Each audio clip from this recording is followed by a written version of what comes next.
ইরানের সঙ্গে যুক্তরাষ্ট্রের চলমান যুদ্ধবিরতির মেয়াদ শেষ হচ্ছে ২২ এপ্রিল। এর আগেই একটি কার্যকর ও গ্রহণযোগ্য চুক্তিতে পৌঁছাতে চাচ্ছে দুই পক্ষই। প্রথম দফার বৈঠকে কোনো ফলাফল না আসলেও দ্বিতীয় দফার বৈঠক নিয়ে আশাবাদী সবাই। মার্কিন প্রেসিডেন্ট জানান, ইরানের সঙ্গে চুক্তির খুব কাছে আছে যুক্তরাষ্ট্র। পারমাণবিক অস্ত্র পরিত্যাগ, সমৃদ্ধ ইউরেনিয়াম হস্তান্তর সহ প্রায় সব বিষয়েই তেহরান রাজি বলেও দাবি করেন ট্রাম্প। নেভাডা অঙ্গরাজ্যের লাস ভেগাসের একটি অনুষ্ঠানে যোগ দিয়ে ট্রাম্প বলেন, অগ্রগতি সন্তোষজনক এবং যুদ্ধ পরিস্থিতি দ্রুত শেষের দিকে যাচ্ছে। Perfect. I mean, it's perfect. It was the power we have, our military. We have the most powerful military anywhere in the world. I built it 4 years, my first 4 years. দ্বিতীয় দফার বৈঠক শিগগিরই শুরু হচ্ছে জানিয়ে ট্রাম্প বলেন, ইরানের সঙ্গে কার্যকর চুক্তি স্বাক্ষরিত হলে তিনি ইসলামাবাদে উপস্থিত থাকতে পারেন। অনেক বিষয়ে একমত না থাকলেও ইরানের সঙ্গে খুব কার্যকর একটি চুক্তি হবে বলে আশা তার। চুক্তি কার্যকর না হলে ইরানের বিরুদ্ধে ফের যুদ্ধ শুরুর হুঁশিয়ারিও দিয়ে রেখেছেন ট্রাম্প।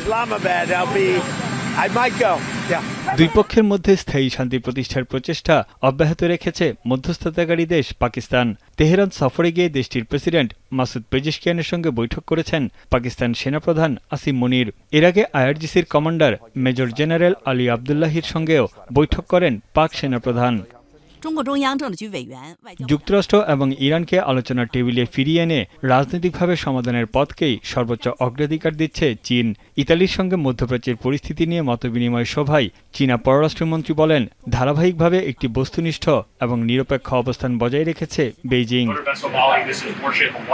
এদিকে হরমুজ প্রণালীতে অবরোধ বেশ কার্যকরভাবে রয়েছে বলে দাবি যুক্তরাষ্ট্রের।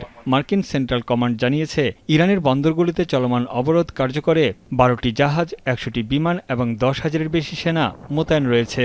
বাধার মুখে কোনো জাহাজ ইরান বন্দরে যেতে পারছে না। হরমুজ প্রণালী সচল করার বিষয়ে যুক্তরাষ্ট্রকে সহায়তা না করায় অস্ট্রেলিয়ার উপর ক্ষোভ ঝাড়েন ট্রাম্প। সংঘাত শেষ হলে হরমুজ প্রণালী সুরক্ষায় নীতিগতভাবে কাজ করতে প্রস্তুত জার্মানি। তানভীর জনি, এখন বিশ্ব। নায়াসিনামাইড ও স্যালিসাইলিক সমৃদ্ধ লিলি ফেস ওয়াশ যা ফেসের ডেড স্কিন সেল দূর করে দেয় দ্বিগুণ ফাস্টার ব্রাইটেনিং।